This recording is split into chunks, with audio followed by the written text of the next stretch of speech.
آج زمین پر موجود 8 ارب لوگ کسی نہ کسی حکومت کے ماتحت ہیں اور کسی نہ کسی ریاست کے باشندے ہیں۔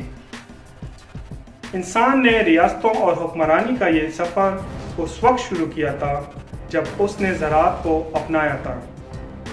وہ کون سے عوامل تھے جس کی وجہ سے انسان نے زراعت کو اپنایا؟ کیا زراعت کو اپنانے سے انسان کو فوائد ہوئے تھے یا اس نے مزید اپنے لیے مشکلات پیدا کی ہیں؟ انسان نے زراعت کو سب سے پہلے کب اور کیسے اپنایا؟ میں ہوں فیصل ندیم اور انسان کی کہانی سیریز کی آج کی ویڈیو میں ہم آپ کو یہی سب کچھ دکھائیں گے۔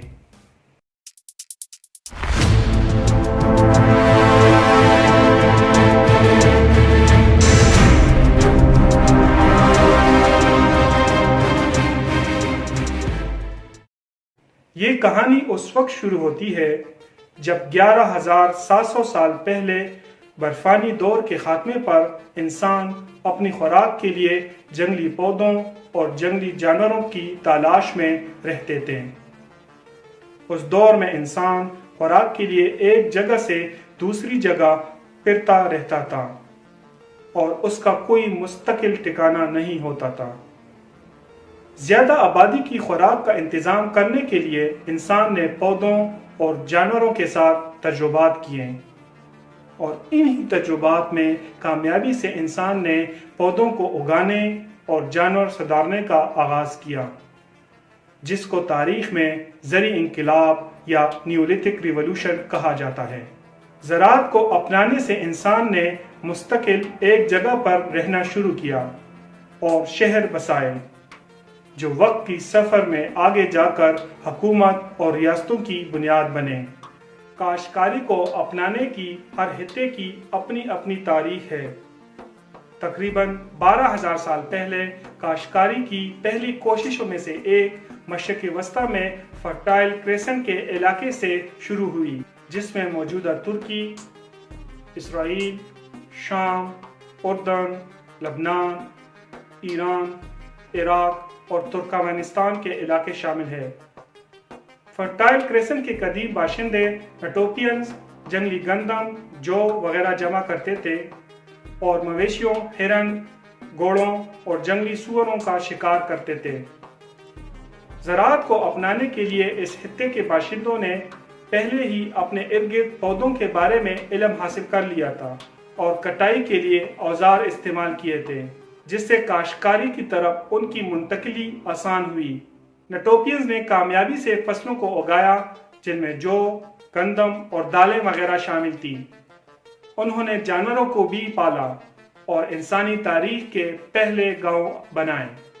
حالیہ برسوں میں متعدد دریافتوں سے پتہ چلتا ہے کہ فرٹائل کریسنٹ کے علاوہ دنیا کے کئی دوسرے حصوں میں بھی کاشتکاری کی متوازی کوششیں ہوئی۔ مثال کے طور پر 8,000 سال پہلے چین کے دریائے زرد کے علاقے میں چاول کو کاشت کیا گیا اور 7,000 سے 9,000 سال پہلے جنوبی امریکہ میں لوگ مکئی، پھلیاں اور سکواش کاشت کر رہے تھے۔ اگرچہ زراعت کی تاریخ صرف 12,000 سال پرانی ہے، لیکن یہ تیزی سے پوری دنیا میں پھیل گئی۔ لیکن جغرافیائی طور پر الگ تھلگ انسانی گروہ جو ایک دوسرے کے وجود سے بے خبر تھے، اس مختصر عرصے کے اندر شکاری زندگی کے طریقے کو چھوڑ کر کاشتکاری کی طرف کیوں منتقل ہوئے؟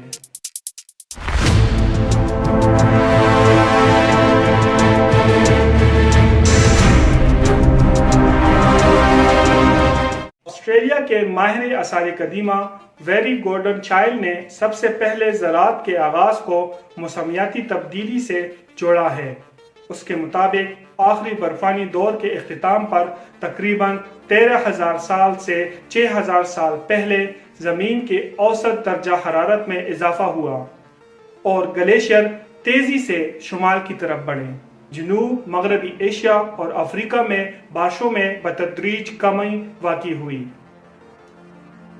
اس طرح سال بسال اس خطے کو خشک سالی کا سامنا کرنا پڑا، جس کی وجہ سے پودوں اور جانوروں کی کئی انواع ختم ہو گئی۔ ایک طویل عرصے کے دوران